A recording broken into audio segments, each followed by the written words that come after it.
అనుకుంటే మెట్లు దిగక ముందే నిలబడి 4 నామములు చెప్పాలి. ఏమని చెప్పాలి అంటే గజాననారి అంటే ఏనుగు ముఖము కలిగినటువంటి అసురుడు, రాక్షసునికి శత్రువైనటువంటి వాడు. గజానన అంటే ఏనుగు ముఖం ఉన్నవాడు, అరి అంటే శత్రువు. గజాననారి ఏనుగు ముఖము కలిగినటువంటి రాక్షసునకు శత్రువైనటువంటి వాడా.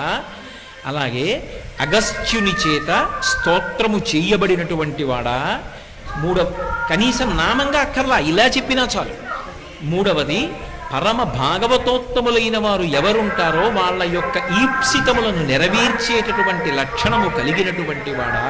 ఈ 3 నామములు చెప్తూ ఆయన యొక్క రూపం గురించి, ఆయన వచ్చిన ప్రదేశం గురించి చెప్పేటప్పుడు పాతాళ వివర స్థాననే నమః, పాతాళ వివరమునందు లేదా భూవివర స్థాననే నమః, భూవివర నివాసాయ నమః.